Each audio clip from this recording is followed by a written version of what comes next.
It has been a very long time since we have seen good, yet alone original content from Blizzard, but this update has brought us something that I very honestly thought was going to be a giant flop, and another typical Blizzard disappointment package, but I have to say, I am very glad to be wrong this time. Hello everyone and welcome to Flashpoint Review, where today I will not explain how the mode works, because it already has been done so many times my head hurts just thinking about racing to talk about another brand new thing that has been added, but it won't stop me from trying anyways. Today I will tell you what exactly makes this new game mode so good, and yes, I am not joking this time, this mode is actually very good. My typical sarcastic type of magic will not work this time, because it's generally a positive surprise when I randomly get this mode in quick play from time to time. Previously, in the terrible content train, the community has been gifted with the abomination that was the push game mode, and it is still, in my opinion, on par with Capture the Flag, where it should stay in the arcade dimension for its own good. I genuinely miss the shoving in our faces the new mode, because this time I really want to play it, but I guess not overstaying my welcome is a good thing too. So, Flashpoint, a younger but more handsome and liked brother of King of the Hill. Big map with big potential. What is actually so good about it then? The biggest change you might notice as soon as you hop in your first game of this new mode is that it feels a little bit off. At the beginning of each match on every map, you play out a typical King of the Hill strategy, but the difference starts when either team actually caps the point. The timer that fills up to eventually grant a score to one of the teams is filling up slightly faster. From my amazing research, I found out that a usual control point is fully capped within 120 seconds, but in this Fiesta, each team caps it in just 7 seconds. That is almost 2 times faster than you are used to, so of course the mode will feel weird at the beginning. But what also makes it stand out is the randomness of the locations of those points. This ensures that each time you are going to fight over an objective, you have a slightly different environment. Even though the game takes place on one map throughout the entire match, there are multiple and uniquely designed points across the map.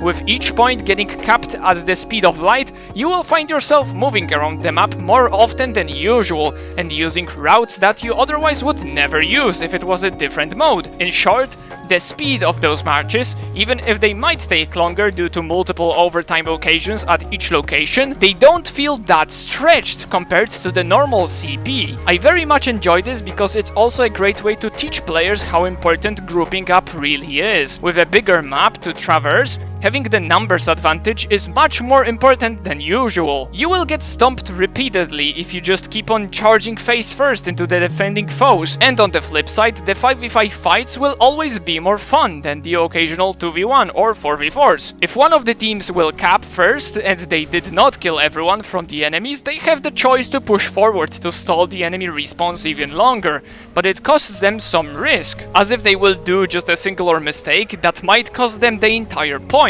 This dynamic is very fun in game and I absolutely love it, because it also opens up many more strategies which I will always prefer than two teams endlessly throwing human meat at the big neutral robot on the middle of the map. Also, lastly, this also opens up a very big window for backups, which are twice as more effective than usual. As you know, the match ends when one of the teams will score 3 points first, meaning that until that third point is granted, the entire game is not over. You can be losing 2-0 mid-match and still have an equal chance of winning. The typical control point only plays until 2 points, so after the first game, it's a 50-50 if you're going to continue playing. And it's simply not fun to have this morale drop after losing the first round, because you are treated with a short wait time between map changes, which also can be plugged under the pacing category, but going back to scores, right? The bigger the tension between each team is, the more they will try to win, so every time you get that scenario of tying it to 2-4-2, score the victory feels much more deserved and satisfying than just rolling the payload on the end of the map. On the other hand, if you lose this type of match, there is this wave of anger and disappointment, which is usual, but on the bright side you got that 2 points too. You know you played your best, and at the end one of the teams has to lose, so don't worry. Learn from your mistakes and try again. Something that I found very interesting to me is also how rolling someone 3-0 isn't as fun as losing 0-3.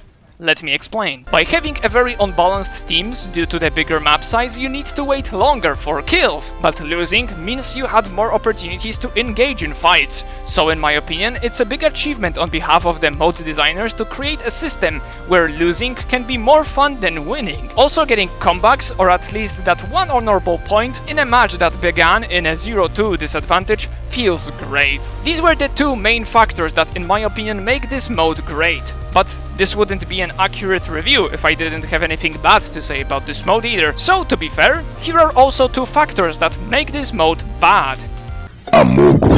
Huge maps are something very weird in Overwatch because of the wide roster of heroes with different abilities, including the mobility enhancing ones. The bigger the map is, the more advantageous the mobile heroes will be.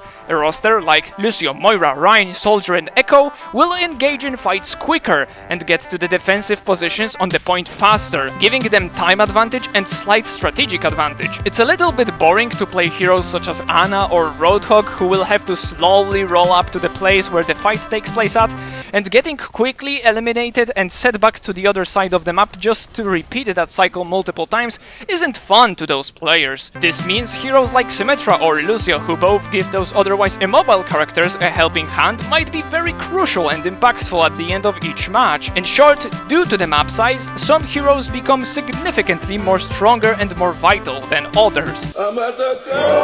Getting countered in any mode isn't fun, but if your entire match is taking place on the same map for a longer duration without any breaks, counter-picking enemy team compositions is heavily rewarded. Take a look at this Wrecking Ball game I have as an example. It starts out well, we get the first point, but right after the first fight, the enemies are running Sombra. For some reason. This in turn causes me to not have fun, so I also switch my hero. And after playing the game as Reinhardt for a while, would you look at that, they don't have Sombra anymore, and I use it to my advantage at the very end of the game to secure the final point for my team. I started playing the game with one hero, but had to change it multiple times to find myself fit, not only to my team composition, but also to not get anal blasted by the enemies, which turns from a fun and dynamic game mode to pathetic nerds switching characters each life to gain a slight advantage over some players that are very clearly better than them. Maybe the counter picking is the problem, but maybe it's just the Sombra. Who knows? That will conclude this sexy compilation of my points of view on this brand new toy we get to play for the next few weeks. As I said in the beginning, even if the gameplay has some flaws, as an experienced player I am lucky to understand how to prevent those issues and fully enjoy the mode. But unfortunately, others might not spend a few years of their life to learn who counters who, which hero has the ability to run, and why is Sombra such an annoying piece of crap. If you enjoyed the video, then all I ask for in exchange is you pressing some of those funny buttons under the video, and I would love to see what you guys think about this new mode, so leave your opinion on this new Flashpoint thing in the comments. Thanks for watching, have a lovely day, bye bye.